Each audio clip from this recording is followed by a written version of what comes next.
राज्यातील फक्त काहीच जिल्ह्यांमध्ये थोड्याफार प्रमाणात पाऊस पडतोय, तर बऱ्याच भागांमध्ये पावसात खूप मोठी तूट आहे किंवा काही ठिकाणी पाऊस होतच नाहीये.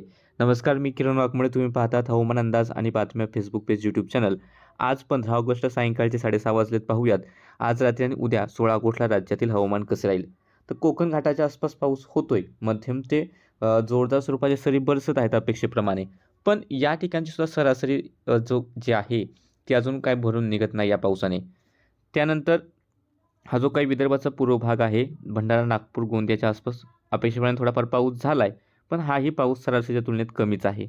आणि राज्याच्या इतर ठिकाणी क्वचित काही भागांमध्ये हलक्या मध्यम किंवा काही थोडीशी मध्यम ते जोरदार सरी, सोलापूर असेल, इकडे परभणी, लातूरचे काही भाग आहेत, बुलढाण्याचे काही भाग या ठिकाणी पाहायला मिळालेले आहेत.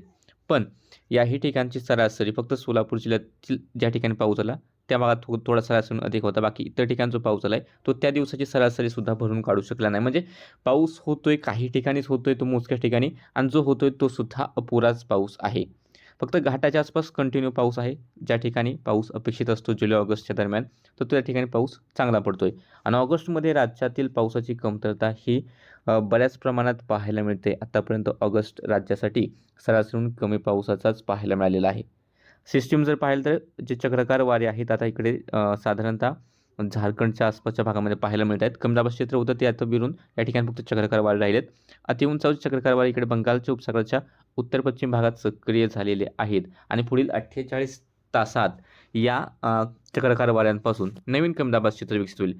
हे जे काही नवीन कमी दाबाचे क्षेत्र आहे विकसित होण्याची शक्यता आहे, ते काय करेल, हे जे आधीच चक्राकार वारे आहेत किंवा आधीचा कमी दाब आहे त्याचीच ऊर्जा खेचून ही सिस्टीम बनणार आहे. आणि पुन्हा एकदा ही सिस्टीम याच्या आसपासच, या पहिल्या सिस्टीमने जो मार्ग घेतला त्याच्या आसपासच त्याचासुद्धा मार्ग राहील असं सध्या मॉडेल दाखवत आहेत. म्हणजे जो आत्ताचा कमी दाब होता त्याचा प्रभाव फक्त अपेक्षेप्रमाणे राज्याच्या विदर्भाच्या उत्तर भागाकडेच पाहायला मिळाला. राज्याच्या उत्तरेकडील भागाकडे सुद्धा ढगाळ हवामान पाहायला मिळालं, मात्र त्याच्यामुळे खूप मोठा काही पाऊस झालेला नाही आहे. कोकण घाटात अपेक्षेप्रमाणे पाऊस झाला, पण इतर जो भाग आहे राज्याचा त्या ठिकाणी या सिस्टीमने जास्त काही पाऊस दिलेला नाही. मान्सूनचा आस असलेला कमजोर पट्टासुद्धा उत्तर भारताच्या आसपासच्याच भागांमध्ये आहे. उत्तर भारतात म्हणण्यापेक्षा इकडे राजस्थान, मध्य प्रदेशच्या आसपासच्या भागातून हा गेलेला आहे आणि याच भागांमध्ये पाऊस सक्रिय आहे. सिस्टीमही त्याच ठिकाणी आहे. उत्तर भारतातही बऱ्याच ठिकाणी हा जो काही भाग आहे गंगेचा मैदानी प्रदेश, या ठिकाणी सुद्धा पावसात तूट या मान्सूनमध्ये आपल्याला पाहायला मिळते. दक्षिण भारतात सुद्धा तूट आहे. फक्त राज्याचे थोडेसे भाग आहेत किंवा देशाचे अजून थोडे थोडे भाग आहेत त्या ठिकाणीच पाऊसमान थोडंसं जास्त झालं आहे. आता जर आपण पाहिलं की सध्या सॅटेलाईट इमेजमध्ये काय दिसतंय, तर अमरावती, यवतमाळ, वर्धा, चंद्रपूर, गडचिरोली ढगाळ हवामान, काहीशा हलक्याशा सरी, हलक्या मध्यम पाऊस सरी अशा प्रकारचे ढग सध्या आहेत. पण हा पाऊस सार्वत्रिक नाही आहे. इकडे गोंदियाच्या भागामध्ये, उत्तर भागामध्ये थोडासा एक जोरदार पावसाचे ढग आहे. रायगडचे आणि पुण्याचे त्या लागून असलेले घाटाचे भाग आहेत, या ठिकाणी जोरदार पावसाचे ढग आहेत. रत्नागिरी, सिंधुदुर्ग काही भाग आणि सातारा, कोल्हापूरच्या घाटाच्या आसपासचे काही भाग या ठिकाणी सुद्धा मध्यम ते जोरदार सरी देणारे ढग आहेत.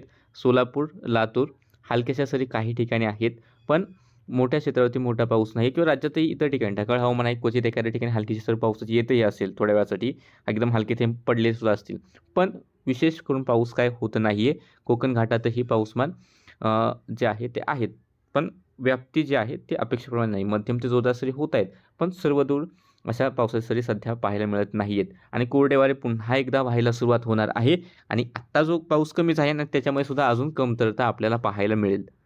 रात्री जर पाहिलं तर गोंदियाच्या काही भागामध्ये, गडचिरोलीच्या काही भागामध्ये, विदर्भाच्या इकडे अमरावती, यवतमाळ या भागामध्ये थोड्याफार पाऊस पाहायला मिळतील.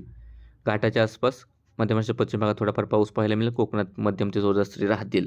आणि हे जे काही सोलापूर, लातूर च्या आसपासचे जे ढग आहेत थोड्या थोड्या गावासाठी हलकीसे थेंब देतील. जास्त काही मोठ्या पावसाची शक्यता रात्रीसाठी सध्या दिसत नाही.